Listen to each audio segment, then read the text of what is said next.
और क्वेश्चन है कि समाज में इतना अन्याय अत्याचार हो रहा है, लेकिन जो समाज के लोग हैं वो अलग अलग लड़ रहे हैं। इसका क्या रीज़न हो सकता है? देखिए, राजनैतिक रूप से लोग अलग हो सकते हैं, सामाजिक संगठनों के रूप में अलग हो सकते हैं, लेकिन वैचारिक रूप से हम लोगों को सबको एक साथ एक मंच पर आना होगा। और लड़ाई ये केवल पार्टी और राजनीति करने के लिए नहीं, ये अपने सम्मान स्वाभिमान की रक्षा के लिए लड़ना होगा। और मैं सभी लोगों से अपील करता हूँ, हर संगठन हर दल के लोगों से अपील करता हूँ कि सब लोग एक साथ आकर एक सुर में आवाज़ लगाने का काम करें। मैं यहाँ लगभग 4 दिन हो गए हैं, 3 दिन हो गए हैं, देख रहा हूँ कि अनेक पार्टियों के लोग आ रहे हैं, कहीं सपा के आ रहे हैं, कहीं कांग्रेस के आ रहे हैं, बहुत सारे लोग आ रहे हैं, लेकिन न्याय दिलाना है तो ये लोग एक क्यों नहीं हो रहे हैं? क्या कारण क्या है अलग अलग आ रहे हैं? देखिए, हर किसी का अपना मत हो सकता है, अपने विचार हो सकते हैं। 2024 का चुनाव भी है, ऐसा भी तो हो सकता है कि वोट लेने के लिए आ रहे हैं लोग। राजनीति के फायदे से भी हो सकता है आ रहे हों, ये मैं नहीं कहता, लेकिन गरीब परिवार, ये जो पीड़ित शोषित परिवार है, इसके खिलाफ, ये जो उनके साथ शोषण हुआ है उसके खिलाफ लोग लामबंद हो रहे हैं, इकट्ठा हो रहे हैं, ये अच्छी बात है। और लोगों को एक साथ सुर में आवाज़ उठाना चाहिए। इतना ही नहीं, आप देख रहे हैं कि यहाँ पर जो घटना हुई है, ये बड़ी घटना हुई, कोई छोटी घटना नहीं है। और इस घटना में आपने देखा कि निर्भीक तरीके से छुपकर शिवशरण पासी और उसके ससुर, उसकी पत्नी की हत्या कर दी गई। और अगर दुश्मनों के अंदर इतनी हिम्मत थी, इतनी कुव्वत थी, इतनी ताकत थी, उसको सामने से आकर लड़ना चाहिए, उसको दिखा देते औकात की वो जो है हम लोग क्या थे।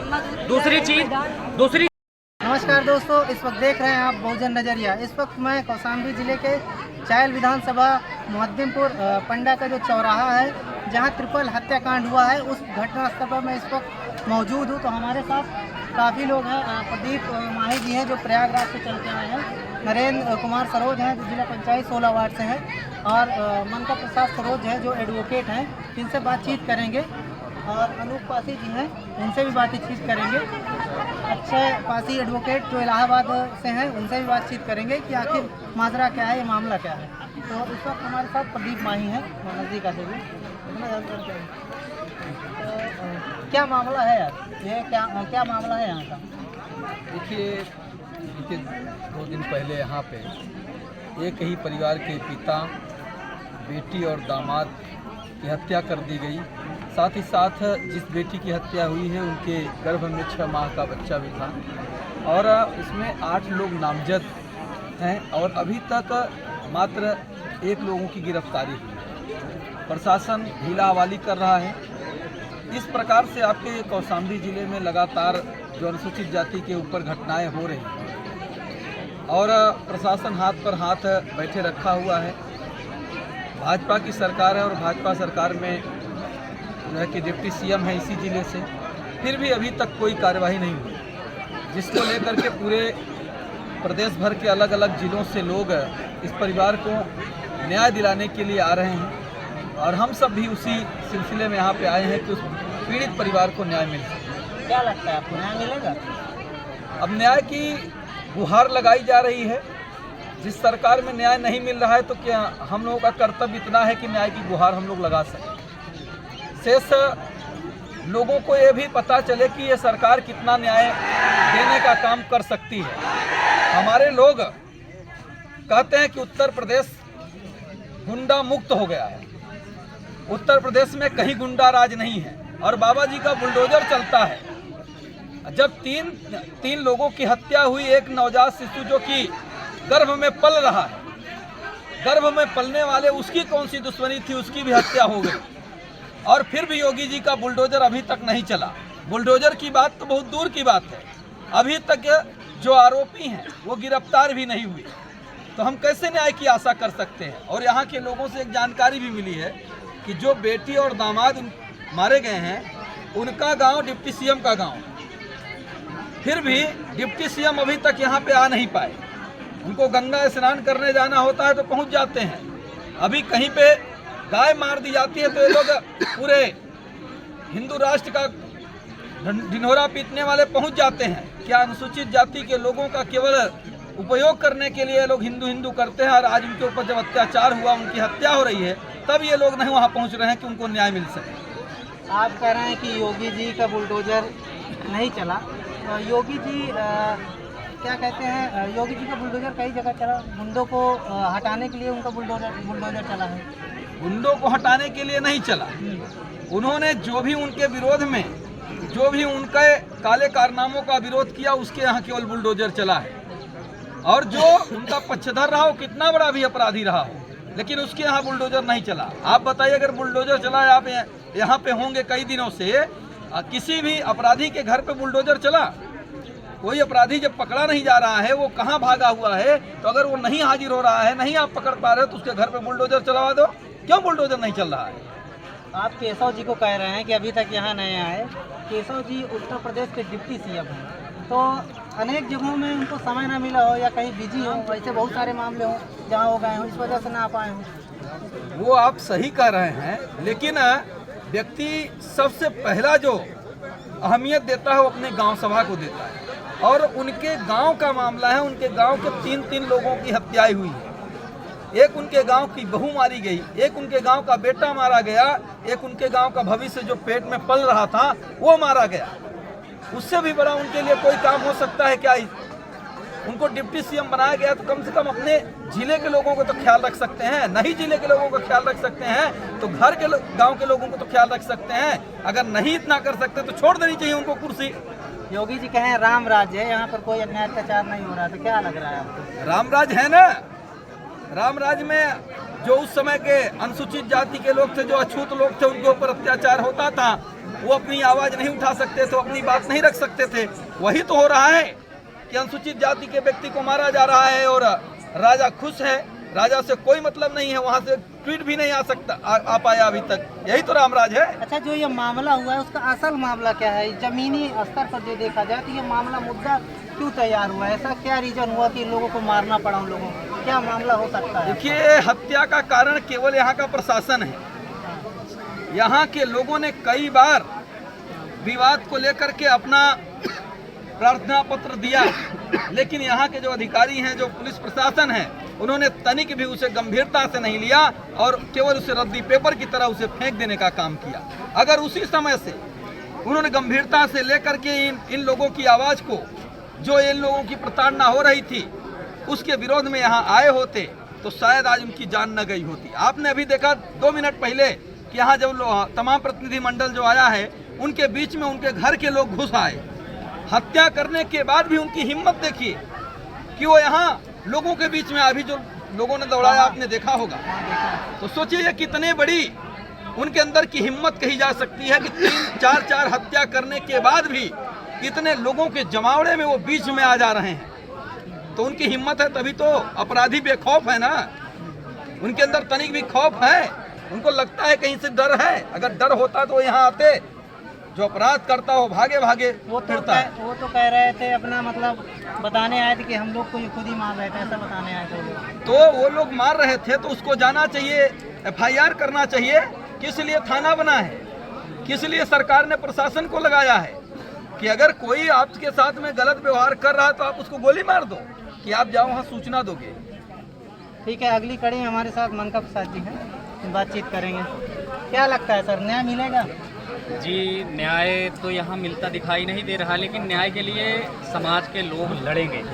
और ये मैं आश्वस्त कर देना चाहता हूँ कि अगर पीड़ित परिवार के साथ न्याय नहीं मिला, अगर उनके साथ किसी भी प्रकार की छेड़खानी हुई, तो पूरा समाज, बहुजन समाज एक साथ सड़कों पर उतरकर आंदोलन को बाध्य होगा। और इसके लिए किसी भी हक और अधिकार के लिए, शोषण के लिए लड़ाई लड़ना पड़ता है। कोई न्याय देने वाला नहीं है, क्योंकि आप देख रहे हैं देश के अंदर, प्रदेश के अंदर बीजेपी की गवर्नमेंट है और बीजेपी की गवर्नमेंट में अनुसूचित जाति के साथ लगातार प्रताड़ना हो रही है, उनके साथ अत्याचार, शोषण हो रहे हैं। इसके विरुद्ध केवल लड़ाई लड़ना पड़ रहा है, बिना लड़े कोई न्याय देने वाला नहीं है। और इसी कड़ी में हम लोग जो है कल मंझनपुर मुख्यालय को, सभी समाज के लोगों से अपील करता हूं कि कल मंझनपुर मुख्यालय को हम लोग घेरने का काम करेंगे और डायरेक्ट मैदान में अनिश्चितकालीन धरना पर बैठने का काम करेंगे। सभी समाज के सभी लोगों से हम अपील करते हैं कि ज़्यादा से ज़्यादा संख्या में पहुंचकर, चूँकि आज अनुसूचित जाति की पासी बिरादरी के साथ ये अन्याय अत्याचार हुआ है, उनकी हत्या हुई है, बारी बारी से हर समाज के लोगों के साथ बारी बारी से ऐसा ही अत्याचार शोषण हो रहा है और बारी बारी से लोगों को प्रताड़ित किया जा रहा है। इसके विरुद्ध एक साथ एक आवाज़ में, एक सुर में आवाज़ लगाना पड़ेगा, लड़ाई लड़ना पड़ेगा। सर, ये एक ही मामला नहीं, उत्तर प्रदेश और डबल इंजन की सरकार कहा जाता है बीजेपी की, और उत्तर प्रदेश में और केंद्र की सरकार है, तो ये कोई एक घटना नहीं, हजारों ऐसी घटनाएं होती हैं। इस पर क्या कहेंगे? जी, बहुत सारी घटनाएं हुई, आपने देखा जौनपुर में घटना हुई, सहसों में हुई, गोहरी हुआ, सिमरा हुआ, ये आपके कौशाम्बी में ट्रिपल हत्या हुई। ये ऐसी न जाने कितनी हजारों हत्याएं न जाने कितने समाज के लोगों के साथ हुआ है। इसके विरुद्ध एकजुट होकर लामबंद होना पड़ेगा। समाज के सभी लोगों को एक साथ खड़े होना पड़ेगा और इस लड़ाई को अंजाम तक पहुंचाना ही होगा। अच्छा सर, मेरा एक और क्वेश्चन है कि समाज में इतना अन्याय अत्याचार हो रहा है, लेकिन जो समाज के लोग हैं वो अलग अलग लड़ रहे हैं, इसका क्या रीजन हो सकता है? देखिए, राजनैतिक रूप से लोग अलग हो सकते हैं, सामाजिक संगठनों के रूप में अलग हो सकते हैं, लेकिन वैचारिक रूप से हम लोगों को सबको एक साथ एक मंच पर आना होगा। और लड़ाई ये केवल पार्टी और राजनीति करने के लिए नहीं, ये अपने सम्मान स्वाभिमान की रक्षा के लिए लड़ना होगा। और मैं सभी लोगों से अपील करता हूँ, हर संगठन हर दल के लोगों से अपील करता हूँ कि सब लोग एक साथ आकर एक सुर में आवाज़ लगाने का काम करें। मैं यहाँ लगभग 4 दिन हो गए हैं, 3 दिन हो गए हैं, देख रहा हूँ कि अनेक पार्टियों के लोग आ रहे हैं, कहीं सपा के आ रहे हैं, कहीं कांग्रेस के आ रहे हैं, बहुत सारे लोग आ रहे हैं, लेकिन न्याय दिलाना है तो ये लोग एक क्यों नहीं हो रहे हैं? क्या कारण क्या है अलग अलग आ रहे हैं? देखिए, हर किसी का अपना मत हो सकता है, अपने विचार हो सकते हैं। 2024 का चुनाव भी है, ऐसा भी तो हो सकता है कि वोट लेने के लिए आ रहे हैं लोग। राजनीति के फायदे से भी हो सकता है आ रहे हों, ये मैं नहीं कहता, लेकिन गरीब परिवार, ये जो पीड़ित शोषित परिवार है, इसके खिलाफ, ये जो उनके साथ शोषण हुआ है उसके खिलाफ लोग लामबंद हो रहे हैं, इकट्ठा हो रहे हैं, ये अच्छी बात है। और लोगों को एक साथ सुर में आवाज़ उठाना चाहिए। इतना ही नहीं, आप देख रहे हैं कि यहाँ पर जो घटना हुई है, ये बड़ी घटना हुई, कोई छोटी घटना नहीं है। और इस घटना में आपने देखा कि निर्भीक तरीके से छुपकर शिवशरण पासी और उसके ससुर, उसकी पत्नी की हत्या कर दी गई। और अगर दुश्मनों के अंदर इतनी हिम्मत थी, इतनी कुव्वत थी, इतनी ताकत थी, उसको सामने से आकर लड़ना चाहिए, उसको दिखा देते औकात की वो जो है हम लोग क्या थे। दूसरी चीज मैं बताना चाहूँगा कि जिस तरीके से इन लोगों ने, विपक्षियों ने यहाँ पर आतंक फैलाया, उनकी हत्या करने के बाद, मर्डर करने के बाद अपने घरों में स्वयं आग भी लगाया और मोहल्ले में न जाने कितने लोगों के घरों में आग लगा करके, और प्लानिंग के तहत आपने देखा पीछे बिस्तर लगे हुए हैं, लोग सोए हुए थे अगल बगल। जब यहाँ हत्या हुई होगी, गोली चली हुई होगी, क्या आस पड़ोस के लोगों को खबर नहीं हुई होगी? सारी जानकारी उन लोगों की को हुई होगी और उन लोगों ने प्लानिंग के तहत, सारा घर खाली पड़ा हुआ है, आप लोग देख सकते हैं, सारे लोग हत्या करके, मर्डर करके यहाँ से फरार हो गए, भाग गए। और उन्होंने क्रॉस केस करने के लिए प्लानिंग भी किया कि आग लगा दिया जाएगा। अपने को भी उन लोगों ने जो है दिखाया कि हमको भी चोटें आई हैं, लोगों ने हमको मारा पीटा है या कोई घटना कारित किया है, ऐसे आरोप लगाकर वो न्यायालय में भी हमारे विरुद्ध जा सकते हैं। इस पीड़ित परिवार के विरुद्ध भी क्रॉस केस बनाने के चक्कर में जा सकते हैं। मैं अपील करता हूं, समाज के तमाम सारे एडवोकेट हैं यहाँ पर, तमाम सारे अधिवक्ता हैं, ऐसे लोगों के साथ से भी मैं अपील करता हूँ कि इसकी देखरेख करना और इसकी लड़ाई लड़ना भी हमारा, फील्ड में जो हम लड़ाई लड़ रहे हैं उसके साथ साथ न्यायालय में भी उस लड़ाई को हम लोगों को लड़ना होगा। सारे लोग, जिला न्यायालय से लेकर के, थाना से लेकर के, हमको हाई कोर्ट तक की लड़ाई इस पीड़ित परिवार के लिए लड़ना होगा। नहीं तो इस पीड़ित परिवार के खिलाफ आज तो हम सब इकट्ठा हैं, पूरा समाज आज यहाँ पर इकट्ठा है, कल के इन लोगों के साथ कोई नहीं होगा और इनके साथ न जाने कौन सी घटनाएं हो सकती हैं, इसलिए इनका परिवार भी सुरक्षित नहीं है। इस बात का भी ध्यान रखते हुए हम लोगों को उस लड़ाई को आगे बढ़ाना पड़ेगा। लोगों को यहाँ कहना है, काफ़ी लोगों का कहना है कि यहाँ के जो वर्तमान में जो सांसद हैं, कहीं ना कहीं उनका हाथ है और वो अभी तक दिखाई भी नहीं दिए हैं, इस पर क्या कहें? देखिए, ऐसा कहने में आ रहा है, अस्थायी लोगों का कहना ये है कि सांसद का संरक्षण विपक्षियों को मिला हुआ है, तो सांसद का अगर संरक्षण नहीं है तो सांसद जी को यहाँ पर आना चाहिए और पीड़ित परिवार की मदद करना चाहिए।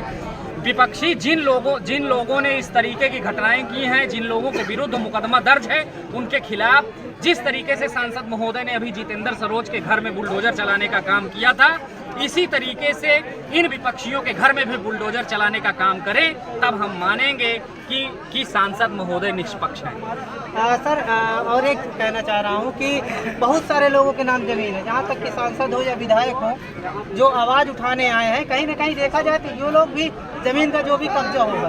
तो क्या लगता है कि जो ज़मीन कब्जा किया होगा वो हक और अधिकार की इनकी लड़ाई लड़ेगा, इनको न्याय दिला पाएगा? क्योंकि देखा जाए तो जो भी सांसद विधायक होंगे, ऐसा नहीं है कि उनके पास ज़मीन ना होगी, कहीं ना कहीं वो कब्जा किए होंगे। तो क्या लगता है इनको न्याय दिला पाएंगे? देखिए, अपराधियों का घर ही बीजेपी है। जितने अपराधी गुंडे किस्म के लोग हैं, माफिया किस्म के लोग हैं, ऐसे लोग ही भाजपा में जाकर संरक्षण लेने का काम करते हैं और भारतीय जनता पार्टी उनको संरक्षण देने का भी काम करती है। वो केवल दिखावा मात्र करते हैं। जब समाज के साथ अन्याय अत्याचार हो रहा है, अनुसूचित जाति के साथ अन्याय अत्याचार हो रहा है, तब वो उनको दिखाई नहीं देता है। जब वोट का समय आता है तो यही अनुसूचित जाति की बस्ती में आकर के वोट की गुहार लगाने का काम करते हैं और अनुसूचित जाति के वोट से जाकर के सरकार बनाने का काम करते हैं। हिंदू हिंदू चिल्ला करके समाज के लोगों को गुमराह करने का काम करते हैं। आज इस अनुसूचित जाति के साथ अन्याय शोषण हुआ है तो उसको हिंदू नहीं माना जा रहा है। सर, इससे लोगों को कहना है कि बहुत सारे कि मुस्लिम को बढ़ावा मिल रहा है। कहीं ना कहीं अगर हिंदू को खत्म किया जाए, हिंदू राष्ट्र नहीं होगा तो मुस्लिमों को बढ़ावा मिलेगा। ये बीजेपी की राजनीतिक सोची समझी चाल है, रणनीति है। वो देश के समस्त नागरिकों को, समस्त वर्ग के लोगों को, समस्त जाति के लोगों को आपस में भिड़ा करके वो इस देश के अंदर सत्ता स्थापित करे रहना चाहती है। ऐसे लोगों के मंसूबों को साफ आप समझ रहे हैं।